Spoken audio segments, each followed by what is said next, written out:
مالك يا تكتك من الصباح لا سلام لا كلام شنو يا اسكت مني يا زول، اسكت مني، ما يتكلم معي ذاته. ما يتكلم معك؟ مالك في شنو؟ يا اخي انا والله انا حزين ذاته، والله حزين يا اخي. انا ما في بنت شغاله بي اشتغل في الجامعه دي يا اخي. يا اخي البنات كلهم بس يعانوا للنزار، نزار وينو، نزار جاء، نزار ما جاء.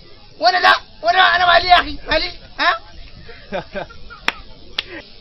يا تكتك كذي غزار اسالك سؤال، في بنت من الصباح طالع لك بالشكليه دي ها؟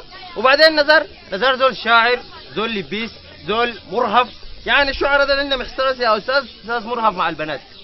احساس؟ هاي شعر مش بقت على الشعر؟ هاي يا زول اي بنت عجب بك لو انت يعني شاعر زول مرهف. انا كتبت قصيده قبل 10 سنوات واتطبعت. قصيده قبل 10 سنوات اتطبعت؟ اي ما ظهرت في الاسواق مالها؟ انت ما كنت حاضر، كنت صغير شكلك يا زول. ايوه اسمعك القصيده.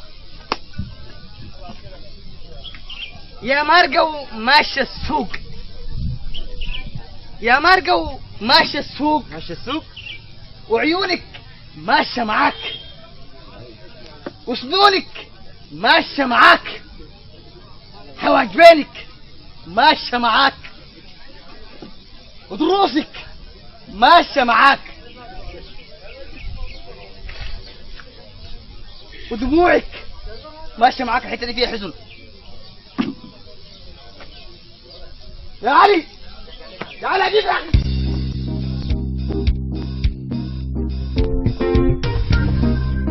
حيدر انا قررت ابقى شاعر معاكم خلاص. يا تكتك قول بسم الله. شنو هو شعر؟ في اليوم الليله تبقى شاعر؟ يا زول شوف، انا بس قلت حابقى شاعر معاكم، يعني حابقى شاعر معاكم، ده قرار اتخذته خلاص يا حيدر. يا اخي الشعر ده انا نحن نكتب 30 سنه في الشعر ده، تجي انت الليله طوال زمان تجي تمشي كده تبقى شاعر؟ يا اخي طيب اعمل شنو؟ اعمل شنو؟ انا كلكم انتوا شعراء، انا ما شاعر يا اخي. يا استاذ حيدر يا اخي، استاذ حيدر يا اخي اسمعني. يا دقيقة والله دقيقة يا اخي اسمعني. انا عندي موضوع الشعر مع يا اخي اسمع كلامي. المادة دي يا اخي انت ما ممكن يا اخي انت كل يا حيدر وريني اعمل شنو انا. طيب وريني اعمل شنو واعمل انا. تعمل محاولات أي. تكتب وتعرضها لشعراء كبار اكبر منك يغيموها عليك، يغيموا كلامك دي انه ده شعر. انا شاعر غصبا عن اي زول. انا شاعر. حيدر انت اللي قبل قلت الشعر.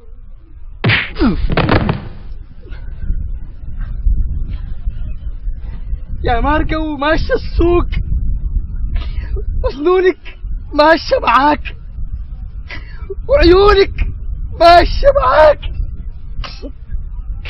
ضميرك ماشية معاك.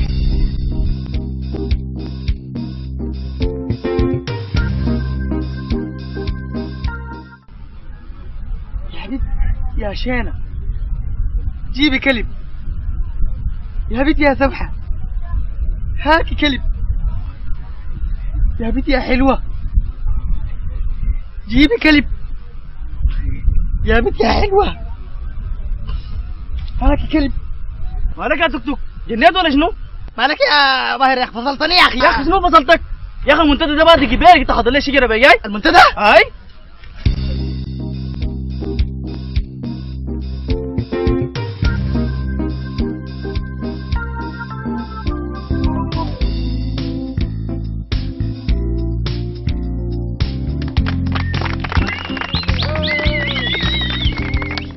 قسيتك جوا قلبي ولف، ولما اقول بعزك جد اكون يا دوب كتبت حرف.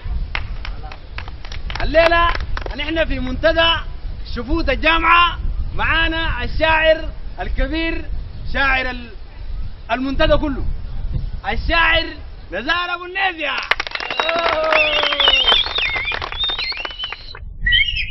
وما تقولي انا جيت عشانك او افتش عن مكانك، ده الغدر حجة عني ليك ويقبى سلطان في زمانك. انت عارفه انا كم بريدك وكم قطعت بحور عشانك وكم كتبت حروفك انت من رموشك. ليه بنانك الليله جايه تشكي تعاني تقولي انا قلبي خانك؟ لا انا قلبي ما ممكن بيخونك. كيف يعيش انا قلبي ما ممكن بيخونك، وكيف يعيش لحظات بدونك؟ ولو بقيت الروضه انت انا ما بغرد في جنانك، لو بقيت الروضه انت انا ما بغرد في جنانك. مدخل اول ومدخل ثاني ومدخل ثالث وحات الريده في جواي كتبتك في دواخل جرح سكيتك من حناني ولب وحاجمتك وحات الروح وحات نبض الروح البروح وحاتك انت يا غاليه بعدتك جد وكمان بروح. انا ما اقدر اتكلم كثير في المنتدى ده لانه في زول بجد شاعر هو اشعر مني في الشعر يكتب باحساس اكثر. زول غامه يا سلام. انا ما بتكلم في حقه كثير بس ده على قده متوالي. الشاعر الفذ الشاعر الذي ما فتى فتوى الا وهو شاعر حيدر.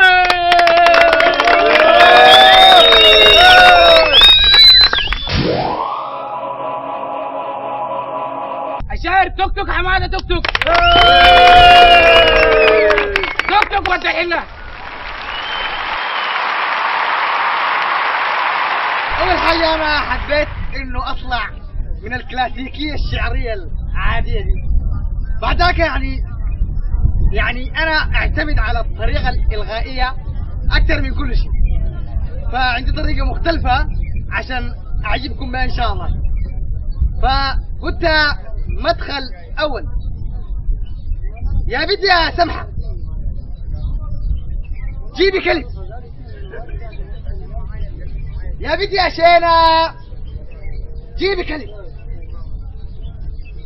يا بنت يا سمحه هاتي كلب، يا بنت يا واقفه خليكي كلب، يا بنت يا سد يا سد